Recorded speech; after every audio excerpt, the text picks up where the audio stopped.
नमस्कार दोस्तों, जागृति क्लासेज के ऑनलाइन प्रोग्राम में आप सभी का हार्दिक स्वागत है। हम लोग संविधान की विशेषताएं पढ़ रहे थे और उस विशेषताओं में हमने 3 विशेषताएं अपनी कंप्लीट कर ली थी।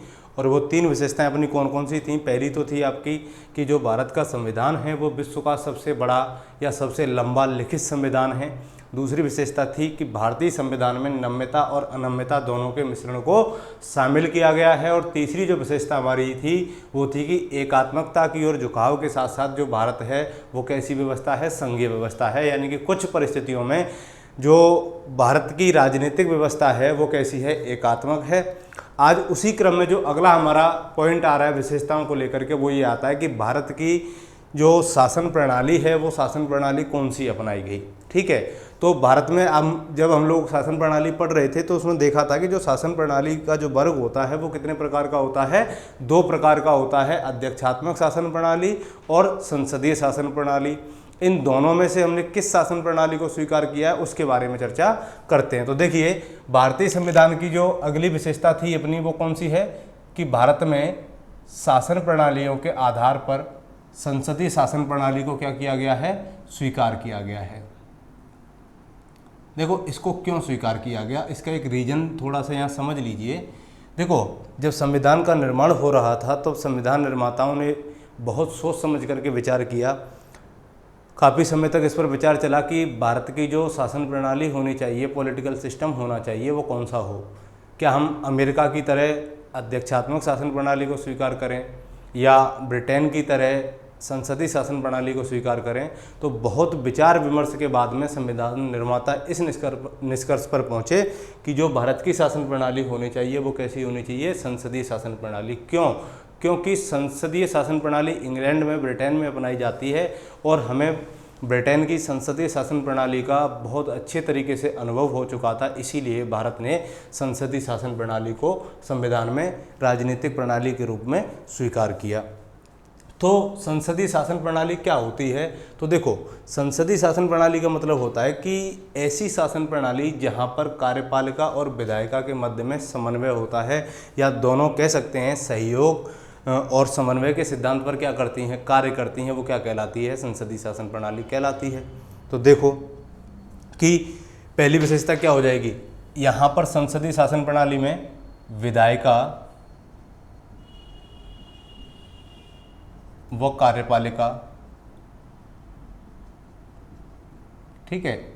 देखिए, मैंने एक चीज़ बताई थी कि शासन के अंग, और शासन के अंग कितने होते हैं? अपने 3 होते हैं, विधायिका, कार्यपालिका और न्यायपालिका। लेकिन संसदीय शासन प्रणाली की अगर हम बात कर रहे हैं तो यहाँ पर क्या आएगी? विधायिका और कार्यपालिका आएगी। न्यायपालिका एक न्यायिक स्तर पर चली गई, जुडिशियल स्तर पर चली गई। तो देखिए, जो विधायिका व कार्यपालिका के मध्य में क्या है? सहयोग व समन्वय के सिद्धांत पर आधारित है। कौन सी? संसदीय शासन प्रणाली। विधायिका व कार्यपालिका के मध्य सहयोग व समन्वय के सिद्धांत पर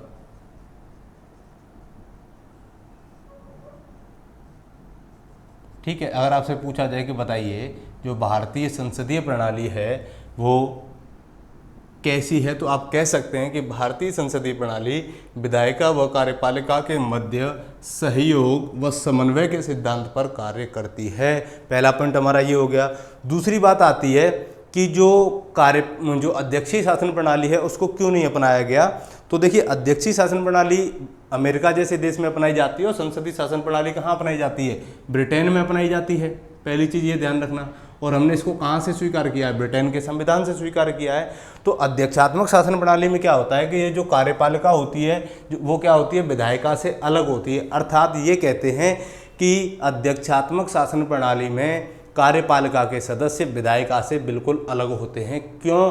क्योंकि वहाँ राष्ट्रपति जिस व्यक्ति को कार्यपालिका के लिए उचित समझे वो क्या करता है? उस व्यक्ति की कार्यपालिका के मंत्री के तौर पर नियुक्ति कर देता है। अर्थात कि कार्यपालिका का सदस्य वहाँ विधायिका में से नहीं होता है, जबकि संसदीय शासन प्रणाली में कार्यपालिका का सदस्य कहाँ से चुना जाता है? विधायिका में से चुना जाता है। इसीलिए जो हमारी कार्यपालिका होती है या संसदीय शासन प्रणाली की एक और अगर हम विशेषता की बात करते हैं तो देखिए, इसमें कार्यपालिका के जो सदस्य होते हैं वो किसके प्रति जिम्मेदार होते हैं? विधायिका के प्रति सामूहिक उत्तरदायित्व की भावना को लेकर के चलते हैं। ठीक है। दूसरी चीज आती है हमारी कि सामूहिक उत्तरदायित्व अपने किस तरीके से अपनाया गया। तो देखो, जो कार्यपालिका होती है संसदीय शासन प्रणाली में विधायिका के प्रति, किसके प्रति? विधायिका के प्रति क्या करती है? सामूहिक उत्तरदायित्व निभाती है।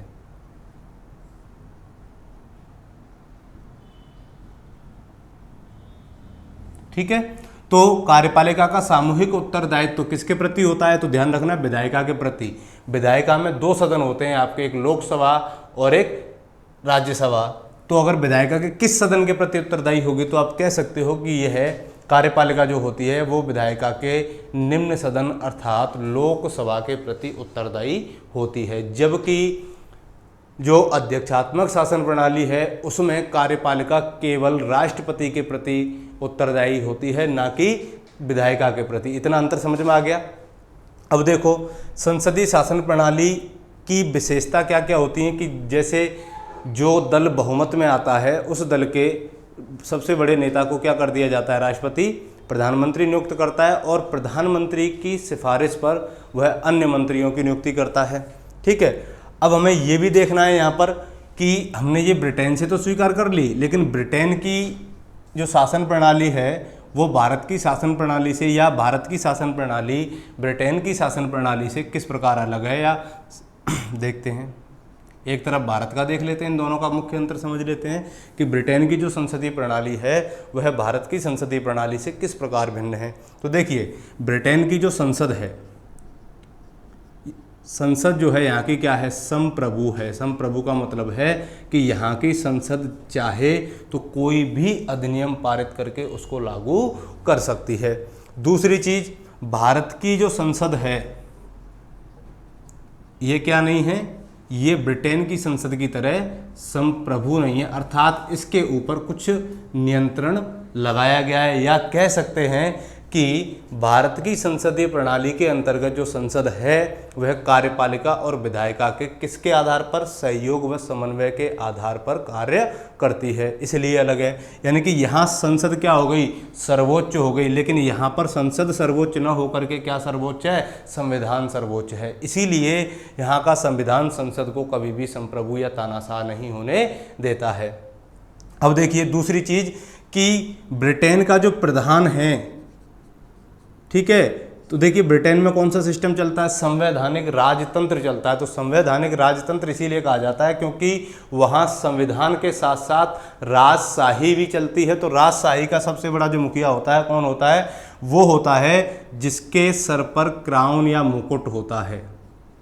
कौन होता है? जिसके सर पर क्राउन या मुकुट होगा। तो यहाँ कहा जाता है कि संसदीय ब्रिटेन की जो संसदीय प्रणाली है, इनका जो मुखिया होगा, इनका जो प्रधान होगा, वह कैसा होता है? वंशानुगत होता है, ना कि निर्वाचित। कैसा होगा? वंशानुगत। जबकि भारत का जो प्रधान है, कौन है कार्यपालिका का प्रधान? राष्ट्रपति। तो राष्ट्रपति भारत में कैसा होता है? निर्वाचित होता है कि वंशानुगत? वंशानुगत होगा। ठीक है, सॉरी, निर्वाचित होगा। निर्वाचित क्यों होगा? क्योंकि भारत में लोकतंत्र है, संवैधानिक लोकतंत्र जिसे बोलते हैं, लोकतांत्रिक गणराज्य। तो ये वंशानुगत न होकर के क्या हो जाएगा? निर्वाचित होगा। कितने वर्षों में? प्रत्येक 5 वर्षों में। तो ये अंतर किस में आ गया? ब्रिटेन की संसदीय प्रणाली में और भारत की संसदीय प्रणाली में। ठीक है। दूसरी बात ये आती है कि संसदीय जो प्रणाली है, देखो यहाँ पर कार्यपालिका का प्रमुख, भारत में ये नाम मात्र का प्रमुख है, कौन? राष्ट्रपति। लेकिन जो वास्तविक प्रमुख है भारत का, वो कौन होता है? यानी कि जिसमें मंत्रिमंडल की समस्त शक्तियां निहित होती हैं, वो कौन होता है? प्रधानमंत्री होता है। इसीलिए संसदीय प्रणाली को क्या कहा जाता है? प्रधानमंत्रीय सरकार भी इसको कहा जाता है। क्या कहा जाएगा? प्रधानमंत्रीय सरकार, चाहे वो ब्रिटेन की हो चाहे वो भारत की हो। यहाँ पर किसकी भूमिका सबसे ज़्यादा हो जाती है? प्रधानमंत्री की भूमिका अधिक हो जाती है, इसीलिए इसको क्या कहा जाएगा? प्रधानमंत्रीय सरकार कहा जाएगा। ठीक है, ये हो गई हमारी संसदीय शासन प्रणाली की विशेषता। अब अगली विशेषता पर आते हैं। आप बहुत अच्छे तरीके से इन विशेषताओं को समझ चुके होंगे और समझ भी रहे होंगे, क्योंकि देखिए जब तक हम इन फीचर्स को नहीं समझेंगे तब तक संविधान के जो आगे आने वाले टॉपिक्स हैं उनको अच्छे से नहीं समझ पाएंगे। ठीक है, एक बार चीज़ें क्लियर होने पर फिर बाद में थोड़ी सी प्रॉब्लम कम हो जाती है। तो अगला जो हमारा पॉइंट आ रहा है वो क्या आ रहा है, वो आ रहा है कि भारत में संसदीय संप्रभुता एवं न्यायिक सर्वोच्चता में समन्वय स्थापित किया गया है। कैसे?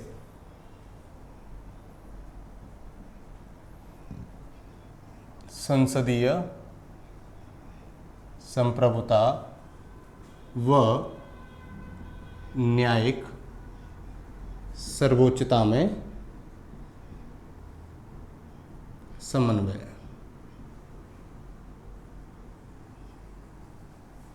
देखो पहली चीज संसदीय संप्रभुता, अभी मैंने एक वर्ड यूज किया था थोड़ी देर पहले कि जो ब्रिटेन की संसद है वो कैसी है, संप्रभु है। तो जो संसदीय संप्रभुता की जो अवधारणा है ये कहाँ से आई है, ब्रिटेन से आई है। और न्यायिक सर्वोच्चता की जो अवधारणा है ये कहाँ से आई है, ये अमेरिकी संविधान से आई है।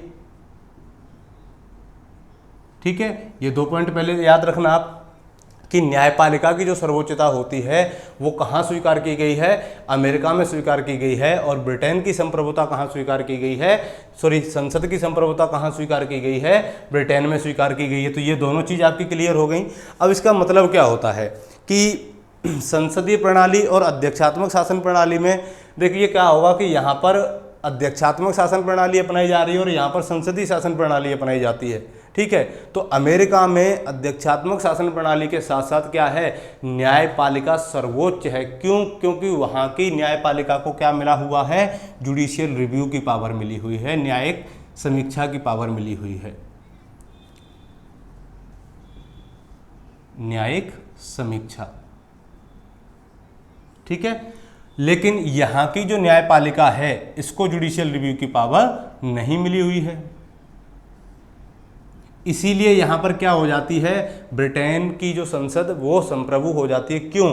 कि ब्रिटेन की संसद ने अगर कोई अधिनियम या एक्ट पारित किया तो इस एक्ट को, या कह सकते हैं कि यह एक्ट प्राकृतिक कानूनों को छोड़ करके अगर किसी कानून का हनन करता है तो यहाँ की संसद सिर्फ ये देखती है, यहाँ की जो न्यायपालिका है वो सिर्फ इतना सा देखेगी कि इस कानून के द्वारा कहीं क्या नहीं हुआ हो, मूल अधिकारों का हनन नहीं हुआ हो।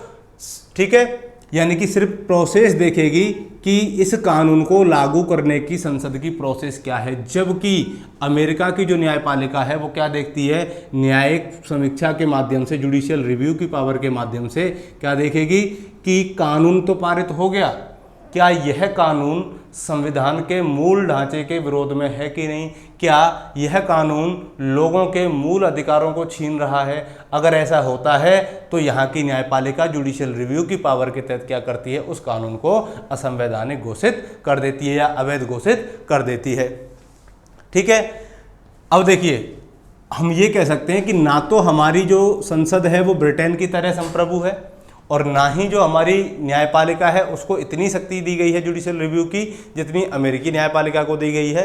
तो सर्वोच्च जो संसद के संविधान सभा के जो सदस्य थे उन्होंने विचार किया और दोनों ही देशों की इस चीज़ को क्या कर दिया, लागू कर दिया। कैसे? कि हमारी जो संसद है वो अनुच्छेद 368 के तहत क्या कर सकती है, संविधान में संशोधन कर सकती है। अर्थात संसद को ये शक्ति दी गई है कि वह अनुच्छेद 368 के तहत संविधान में संशोधन करे। ठीक है, एक तरफ तो ये संशोधन करेगी, दूसरी चीज न्यायपालिका को किसकी शक्ति दी गई है, जुडिशियल रिव्यू की पावर दी गई है, न्यायिक समीक्षा की शक्ति दी गई है। तो जो हमारी न्यायपालिका है वो क्या करेगी, इसने जो संशोधन किया या इसने जो एक्ट पारित किया, इस एक्ट को कौन देखेगा, सुप्रीम कोर्ट देखता है। और ये सुप्रीम कोर्ट क्या करेगा, जुडिशियल रिव्यू के तहत इसका समीक्षा करेगा, रिव्यू करेगा। और जब उसे लगेगा कि संसद के द्वारा जो कानून बनाया गया है, जो अधिनियम पारित किया गया है, क्या वह संविधान की मूल भावना के विरोध में तो नहीं है। अगर ऐसा होता है, अगर कोई कानून संविधान की मूल भावना के विरोध में होता है या लोगों के मूल अधिकारों के विरोध में होता है, तो सर्वोच्च न्यायालय उस विधि को, उस कानून को उस सीमा तक असंगत घोषित कर देता है, उस सीमा तक असंवैधानिक घोषित कर देता है जिस सीमा तक वह संविधान के मूल ढांचे के या मूल भावना के खिलाफ होती है। इसीलिए कह सकते हैं कि भारत में एक तरफ संसद अपनी संवैधानिक शक्ति के माध्यम से, तो संवैधानिक शक्ति उसकी क्या हो गई 368, तो अपनी संवैधानिक शक्ति के माध्यम से संविधान में क्या कर सकती है, संशोधन कर सकती है। तो वहीं दूसरी तरफ न्यायपालिका न्यायिक समीक्षा की शक्ति के तहत उस कानून का जुडिशियल रिव्यू, न्यायिक पुनरावलोकन कर सकता है। इसीलिए संसदीय संप्रभुता और न्यायिक सर्वोच्चता में भारत में क्या किया गया है, समन्वय स्थापित किया गया है। ये दो विशेषता आपकी कंप्लीट हो गई। अब देखते हैं अगली विशेषता क्या है अपनी। ठीक है, बस इतना सा याद रखना इस चीज के अंदर कि अगर कानून कौन पारित करता है, संसद कानून पारित करती है, एक्ट पारित करती है, तो दूसरी तरफ उसको अवैध घोषित करने का कार्य, ऐसा नहीं है कि जो न्यायपालिका है वो सारे कानूनों को अवैध घोषित कर देती है। वो क्या करती है कि वही कानूनों को अवैध घोषित करेगी जो संविधान की मूल भावना के क्या होंगे, खिलाफ होंगे। अगली जो विशेषता आ रही है कि भारत में किस प्रकार की न्यायिक प्रणाली को स्वीकार किया गया है। तो भारत की जो न्यायिक व्यवस्था है वो कैसी है, एकीकृत व स्वतंत्र न्यायपालिका भारत में स्वीकार की गई है।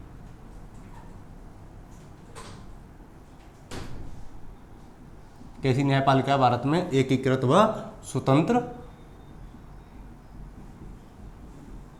न्यायपालिका।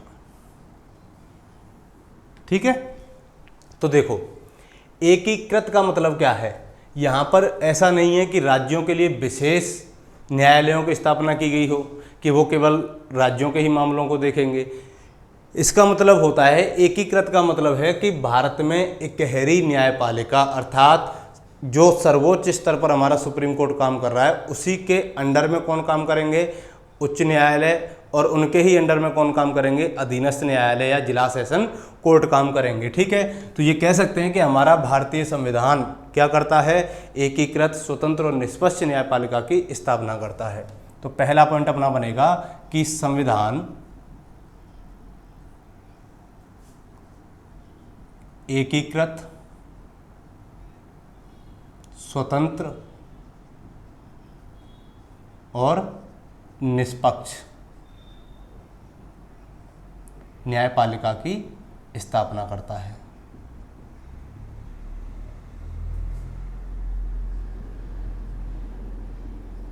एकीकृत का मतलब समझ गए कि जो न्यायपालिका है पूरे देश के स्तर पर एक ही होती है। ठीक है, तो देखिए कैसे सिस्टम काम करता है भारत में न्यायपालिका का।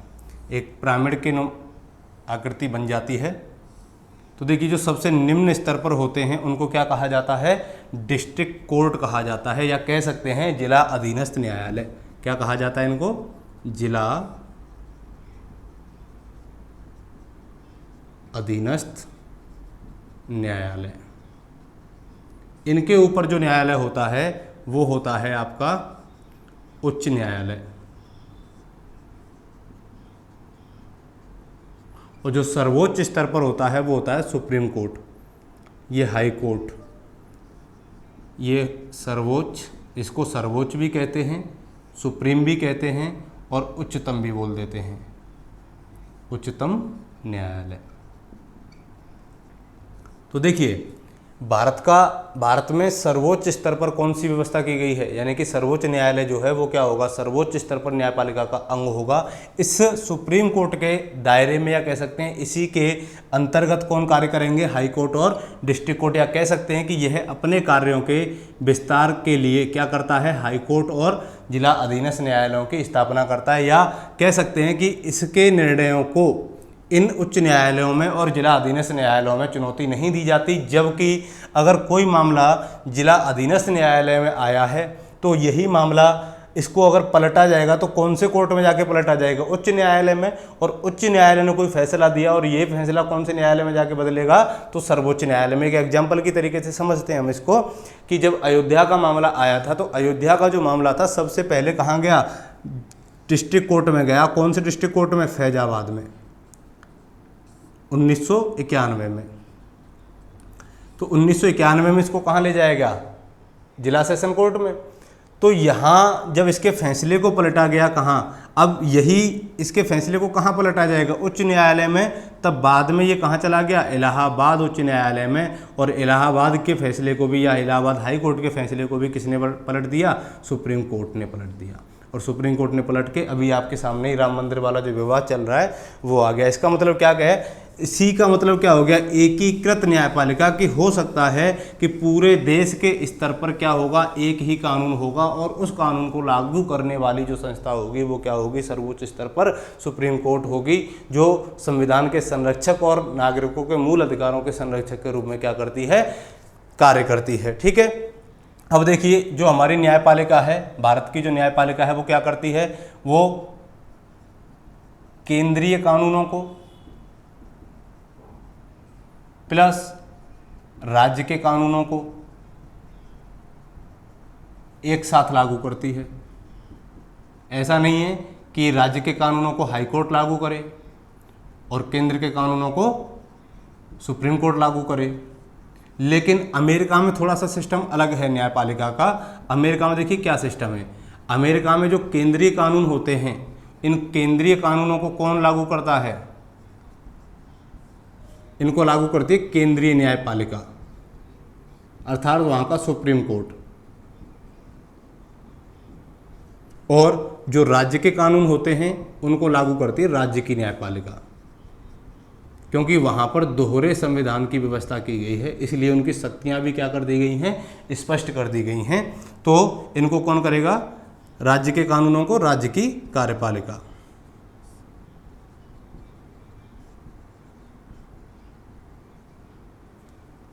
न्यायपालिका। ठीक है, तो ये चीज समझ में आ गई।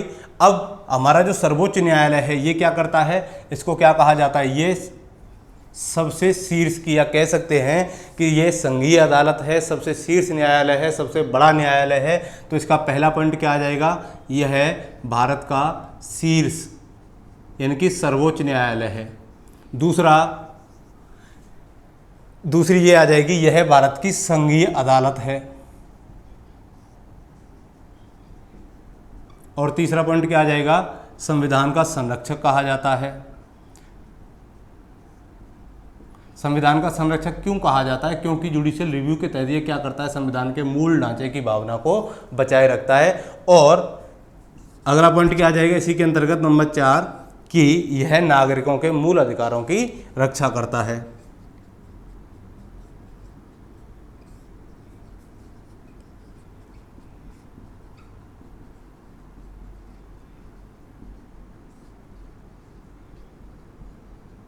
ठीक है, तो ये हो गई क्या? हमारी एकीकृत व स्वतंत्र न्यायपालिका। अब इसके बाद में जो हमारी अगली विशेषता आ रही है वो क्या आती है? एकल नागरिकता। चलिए,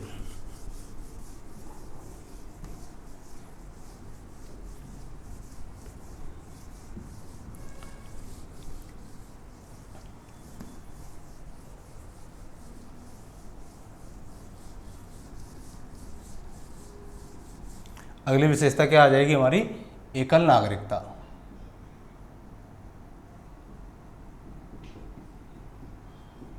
तो देखिए, पहला पॉइंट तो हमें यही देखना है यहाँ पर कि एकल नागरिकता का मतलब क्या होता है। देखिए, एकल नागरिकता का मतलब होता है कि पूरे देश के स्तर पर सभी नागरिक क्या होंगे? देश के नागरिक होंगे, ना कि किसी राज्य के नागरिक। तो जो एकल नागरिकता का जो प्रावधान था ये हमने कहाँ से ग्रहण किया है?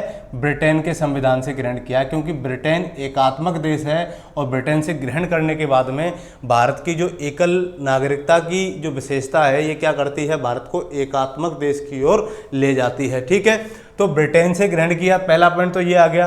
दूसरा, जो समस्त नागरिक होंगे वो कहाँ के नागरिक माने जाएंगे? राज्य के, राजस्थान के या उत्तर प्रदेश के या भारत के? भारतीय नागरिक होंगे, अर्थात उनको कौन सी नागरिकता दी जाती है? भारतीय नागरिकता दी जाती है। ठीक है, पहली चीज समझ में आ गई। दूसरी बात है कि संविधान में इनका प्रावधान कहाँ पर किया गया है या इनका उपबंध कहाँ पर किया गया है। तो देखिए, संविधान का हमारा एक भाग 2 है, वहाँ पर इनको यानी कि एकल नागरिकता के प्रावधान को, सिंगल सिटीजनशिप के प्रावधान को, इकहरी नागरिकता के प्रावधान को जोड़ा गया है। और इससे संबंधित जो आपके अनुच्छेद हैं वो कौन कौन से हैं? अनुच्छेद 5 से 11। बस इतनी बात आप इसमें याद रखना। और एकहरी नागरिकता क्या है? भारत के संविधान की एक विशेषता है। ठीक है, चलिए अगली जो विशेषता हमारी आ रही है वो कौन सी है? सार्वभौमिक वयस्क मताधिकार।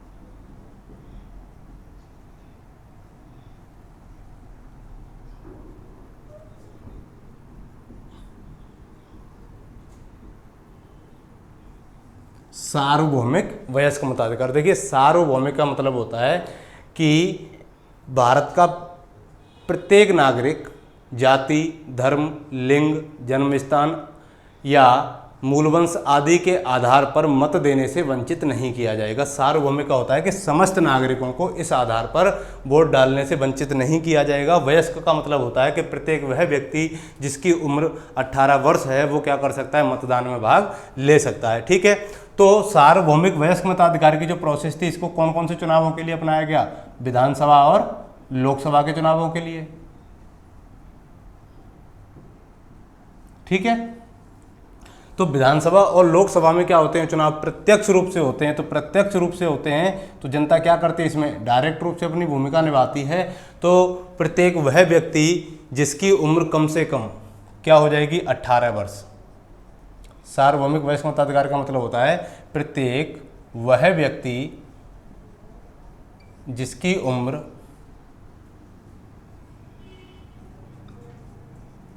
कम से कम 18 वर्ष हो। क्या हो? 18 वर्ष हो। उसे धर्म, जाति, लिंग, साक्षरता,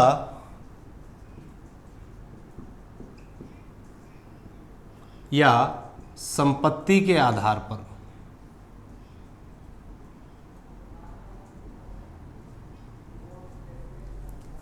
मत देने से वंचित नहीं किया जाएगा। वो क्या कहलाता है? आपका सार्वभौमिक वयस्क मताधिकार कहलाता है। ठीक है, अब देखिए, अब यहाँ पहला पॉइंट हमारा ये आ गया कि इसकी विशेषता क्या है। दूसरा आता है कि जो 18 वर्ष आयु है क्या ये पहले से ही निर्धारित की गई थी या बाद में इसको परिवर्तित किया गया था? तो देखिए ये जो आयु है ये बाद में जोड़ी गई है। कब? 61वें संविधान संशोधन के माध्यम से। 61वें संविधान संशोधन के माध्यम से। ठीक है, तो 61वां जो संविधान संशोधन है ये कब हुआ था? 1988 में हुआ था। लेकिन इसके प्रावधानों को लागू कब किया गया था? तो 1989 में लागू किया गया। और अब तक यानी कि कह सकते हैं कि 1988 तक जो मत देने की आयु थी वो कितनी थी?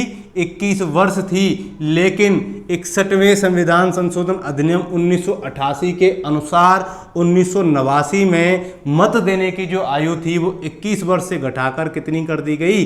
18 वर्ष कर दी गई। ये पॉइंट आपको यहाँ याद रखना है। ठीक है, तो ये हो गया क्या हमारा? सार्वभौमिक वयस्क मताधिकार। अगर आपसे पूछा जाए कि 21 वर्ष जो आयु थी ये कौन से अधिनियम के तहत निर्धारित की गई थी, तो ये की गई थी भारत शासन अधिनियम 1935 के अनुसार।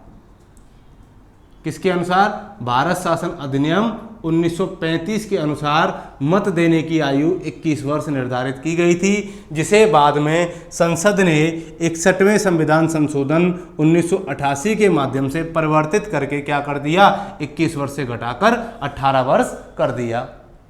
बात समझ में आ गई आपको? दूसरी चीज सार्वभौमिक वयस्क मताधिकार क्या है कि प्रत्येक वह व्यक्ति जिसकी आयु कम से कम कितनी हो? 18 वर्ष हो, उसको ना तो किसी धर्म के आधार पर, ना ही जाति के आधार पर, ना ही लिंग के आधार पर, ना ही शिक्षा के आधार पर, ना ही संपत्ति के आधार पर क्या किया जाएगा? वंचित नहीं किया जाएगा। वही क्या कहलाता है? आपका सार्वभौमिक वयस्क मताधिकार कहलाता है। ठीक है, ये विशेषता समझ में आ गई। अब अगली विशेषता की ओर चलते हैं कि भारतीय संविधान में क्या किया गया है? मूल अधिकार नीति निर्देशक तत्व और मूल कर्तव्यों का समावेशन है।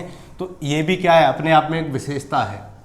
क्या है, एक विशेषता है। तो इनको हम विस्तार से पढ़ेंगे इन्हीं के टॉपिकों के अंतर्गत, लेकिन हम यहाँ विशेषता के तौर पर देखेंगे तो इसकी थोड़ी सी चर्चा करेंगे, ज़्यादा नहीं। ठीक है, तो देखिए जो मूल अधिकार है, अगली विशेषता क्या आ जाएगी आपकी, मूल अधिकार।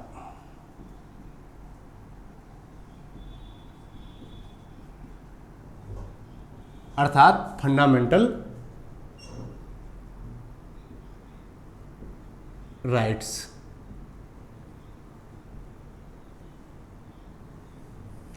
ठीक है, तो देखो मूल अधिकार जो हैं हमने कहाँ से ग्रहण किए हैं, पहला पॉइंट तो ये आ जाएगा अमेरिकी संविधान से। कहाँ से ग्रहण किए हैं, अमेरिका से ग्रहण किया है।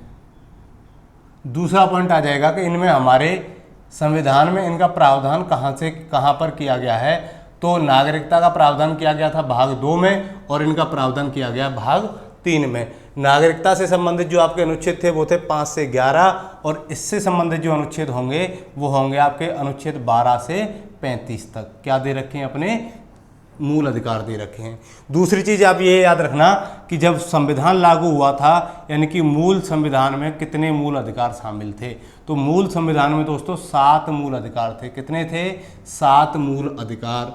लेकिन वर्तमान में कितने हैं, 6 हैं। कितने हैं, 6 हैं। हम यही चर्चा कर लेते हैं, वर्तमान में कितने हो गए मूल अधिकार, 6। तो किस मूल अधिकार को हटाया गया है, पहली बात ये आती है। तो एक बार हम देख लेते हैं कि वो हमारे जो 6 मूल अधिकार हैं वर्तमान में वो कौन कौन से हैं। तो देखिए, पहला समानता का अधिकार,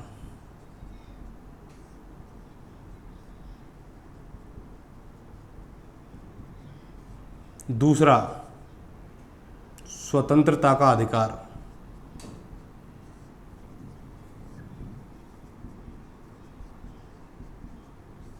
तीसरा शोषण के विरुद्ध अधिकार,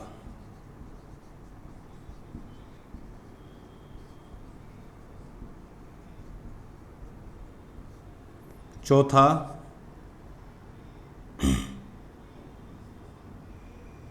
धार्मिक स्वतंत्रता का अधिकार,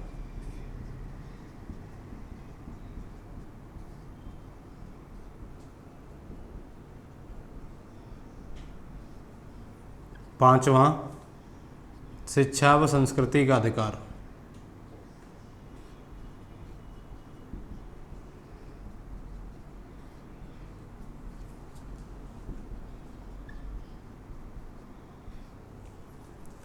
और छठवां है अपना संवैधानिक उपचारों का अधिकार।